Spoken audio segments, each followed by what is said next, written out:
kaka bango moko batu ya clan moko. Yango moni discours ya chef de l'État élimine tout simplement Koloba.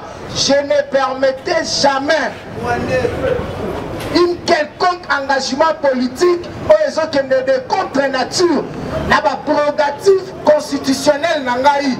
Et l'article 69 de la Constitution et puis si Fatih Beton Zela il y a un dispositif nyonso pour sauver Moka et koki kozala ingénuité de se distraire bango baza bandeko na biso ya makabotali ba syndicat et ça normal et biso toza politique totikala na esprit pour politique IDPS viva yango oso comprendre que position toza nango sikoyo eza position de faiblesse na lingomba ya front commun pour le complot du corps. Front commun pour le complot du corps. Consultation oyo utako sayote eza synonyme ya gâteau te. Fatih Beton akokabola bokonzi na mutu te. Mais aza prêt à travailler na mutu nyonso alingi aloba langage moko na. Parce que gouvernement Ilukamba ezali gouvernement démissionnaire. Si ma consultation, le chef de l'État va instruire à M. Ilukamba de pouvoir démissionner. Parce qu'il a été nommé selon les accords, il y a FCC, cash. Et sur le plan soubassement juridique, sur le plan de la Cour constitutionnelle, ordonnance au nommé Ilukamba et Zalaka, et que nous avons un arrangement politique. Alors pourquoi ça la Mabongo? C'était l'occasion où Fatia permettait entre FCC Nakash, le Kolabango Bazouaki, majorité fabriquée mécanique, violée. Biso to gagner élection avant qu'il a fallu que Samanana Bango pour que le Baliloba moko ya ba coalition mais Bango batali d'intérêt partisan d'intérêt égoïste pour avantager Joseph Kabila qui appartient maintenant au passé. Il est viva. Yango moni pour que à mettre Bango en difficulté amemi Bango mbangu devant le fait accompli ya koboto la justice pe ya ko agenouer Bango nanzela l'adresse à la nation. De le qui bien l'adresse à la nation Fatih Beton ezala qui manière ya ko sa positionnement na ye après avoir qu'on soit contrôle il y a appareil judiciaire il y a République démocratique du Congo. Fatih Ben Tolo bate Nenga na so bisayo awa après le corps en lobby mutu ayebi a gêner chef de l'État azate tokobanango semaine mais mukole so bandeye banité lobby akoyi koyamba lobby wana akoyi koyamba lobby wana pendenga so yamba na CCC wana ezo permettre azo idée pour que tokota na auto so benga gouvernement élarge union nationale yango ba benyango union sa po tia susu makele le libanda te onga la zalaki te tobela kimela masuwa yango yo tozotonga pour te sauver mokili lokola yo boyi ko sauver Congo tikala zela pela pe na lobi na yo sima ya gouvernement oyo kobima bakokangama en désordre bakokangama en désordre il est viva que personne ne vous trompe et en ce qui concerne le Parlement qu'est-ce qui va se passer? La mouvance Kabili, en front commun pour le complot du Congo, va perdre l'idée et la majorité parler. Il y aura maintenant la création et la majorité présidentielle. Et si l'Assemblée perd la majorité présidentielle, le président il y a l'Assemblée nationale, à ça censé na bureau na faut ça la nini, ba le bureau à Sika. Et raison pour laquelle de ce niveau, Thomas Lokondo doit participer à la consultation de Kozamboka et même son parti politique, le Palou et allié, il faut pour permettre tant que tu as une élection à bureau, à la facilité, il y a qu'on soit poste à Lukaki. Il est viva. Et à l'Assemblée provinciale, comme à la difficulté, parce que le ministre de l'Intérieur entra à marteler sur la vision du chef, il y a une poursuite judiciaire, il y a un doute, mais si on a une requête. tel que Naba Congo, il y a quelque chose qui doit se passer entre le gouverneur Atou Matoubouane. Il faut qu'on se le dise de vérité. Je vous dis que je ne peux pas venir parce que je suis communicateur d'investigation. Je donne des investigations coulisses du couloir, il y a chef de l'État et Bimisi pour la vision du chef de l'État. Et le chef de l'État a dit à Kosala Makambu conformément à vision parce qu'il lui reste que 3 ans. Et pendant ces 3 ans, le chef aura le compte à rendre devant la NAR. Est-ce que va rejuger Fatih la coalition? Le conduit de Luka et pas la rebondissement. La mouture à Fatih. Il y a un moment qui a coquille côté analogique qui est accordé. Et tout le monde plus loin, Olivier Flembe a tweeté le but. J'appelle le président de la République au respect de l'accord. Quel est cet accord? Accord Yakino. On va commettre Moka Akao. Or, leur accord, c'est de stopper la vision du Fatih Béton pour qu'elle a progressé, a avancé. Il y a moi encore remarqué que l'UDPS reste toujours déterminé à ce qui concerne la vision du chef de l'État. Parce qu'il dit que c'est l'UDPS qui rendra compte dans la précédente élection où ils allaient Koya. Parce que tout n'a pas accordé. Il y a un moment dit que le peuple congolais, la vision ou la position qui prend le chef de l'État actuellement, c'est pour l'intérêt du peuple congolais. C'est ce qui se définit. Il y a un lobby clairement, l'FCC, opposition pour que Bayebi opposition n'ait fonctionnera raté. Bayebi n'ait opposition et fonctionnera raté. Pour la banque, selon l'opposition, c'est à ce niveau-là, Fatih va diriger celle sans l'opposition. Il y a un moment, Moutoulokola, Lisanga, Yabandoki, Obolema, Lisanga, Bomama, Azolela, au lieu à consultation, tant que nous avons un dialogue, or, processus, Yazoluka, et ça a un intérêt à peuple, et ça pour un positionnement politique.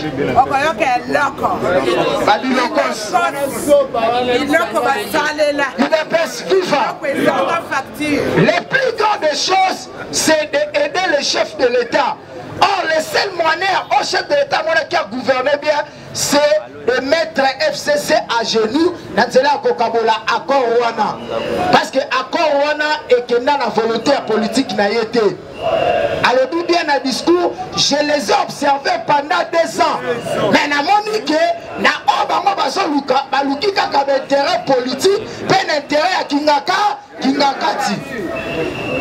Oh, nous ne pouvons pas laisser Kingakati prendre ce pays en otage. C'est ça ce qui est le grand problème.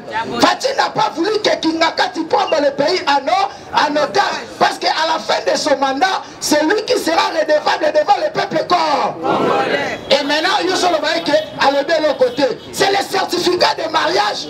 Il y a du discours Rwanda que moi, Fatih, je prends acte devant l'opinion tant nationale qu'internationale. Fini l'accord FCC. Fini l'accord FCC.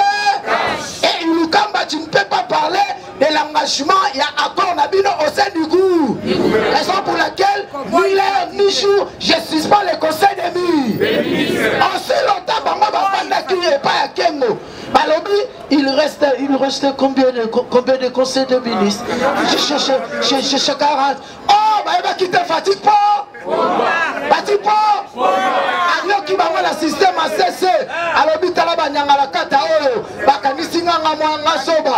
Ok, moi la koyasa encore. Moi la koyasa encore. Moi la koyasa encore.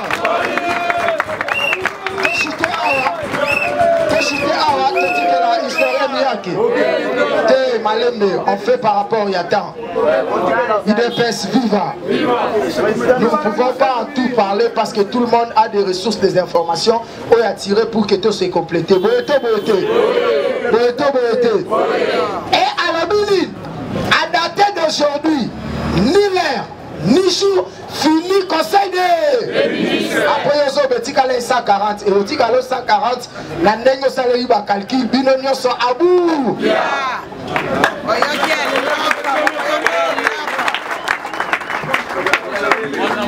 IDPS viva. Matissa Mungongo et Sengo Bandi. IDPS viva. Parti à peuple congolais viva. IDPS encore viva. Méchant. Oyekoya. Mobilisez-vous et prenez-vous à charge. L'isouté mais misou. Misou. Misou kolo misou. Ne bazawana bame yungana. Tout le misi yaza. Fatibe béton. En tout cas, bravo encore, la chef de l'État, Fatih la lumière, solution, sagesse, Yawasa, Fatih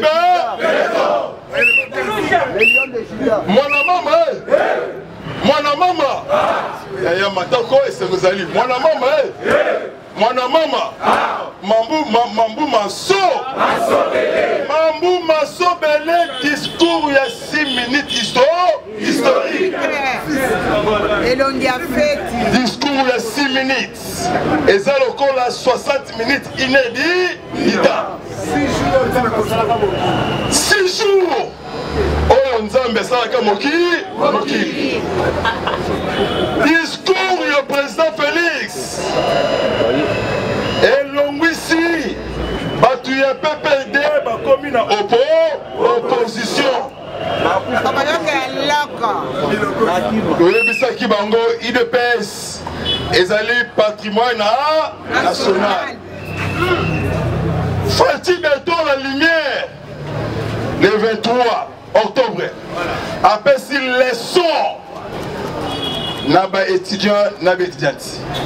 Moutatangate, mais après si bato batanga les sons. Somme plus somme. Mais moi n'ayant azaliko. La lumière a bombi en côté. Naye awa pour l'intérêt il y a peuple congolais. Papa Etienne Wamulumba, prophète politique. C'est qu'on semaine au lundi. Et ça où il y a changement, où il y a statico. Ngambu ya statiko. Oyo akoyate. Yende azali monguna. Ya peuple congolais. Acclamé pour Fatih.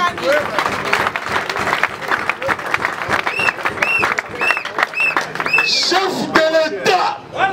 Akoyamba Teba plateforme.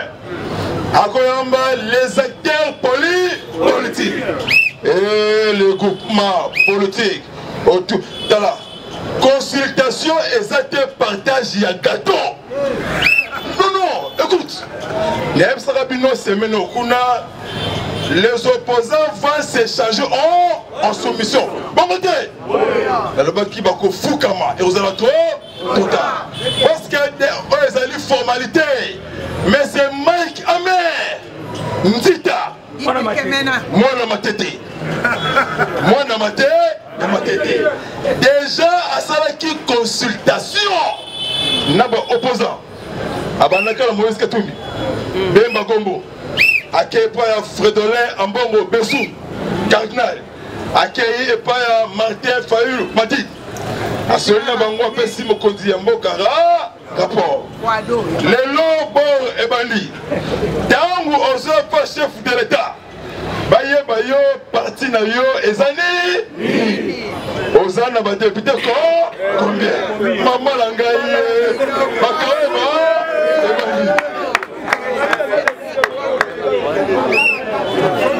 IDPS viva. Baye Ozana ba député combien? Fatih Béton. Discours ya Fatih Béton. Bureau et assemblée. Gouvernement ya Ilunga Ilukamba Sylvestre. Namaye. Donc bureau et assemblée et là. Chanini Mabunda Iloko. Et Papi Tamboué Moussala même en Abou. Parce que déjà bureau et assemblée allait sceller. Papa si va fongo les belés. et pas un chef de l'État.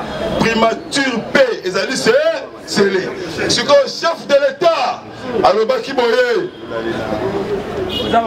Ceux qui n'ont pas consulté Bango dans une semaine. Avant ça, le gouvernement est union sacrée. Papa Etienne Ouamoulumba. Ah, acclamé pour Etienne. Acclamé pour Etienne.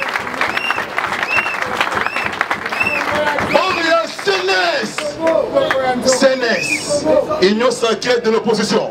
C'est quoi union sacrée pour la construire le pays. Alors, avant de sortir du gouvernement et l'union nationale, nous avons la télévision, nous avons la Moka pour informer le peuple congolais. Pour votre information, on a déjà bon réseau de la Kati. Bon réseau de la Kati. Les Bazawana, pas mes Yungana. Parce qu'il y a un bel diarrhée verbale. Donc, dans mon fatigue, avant vendredi.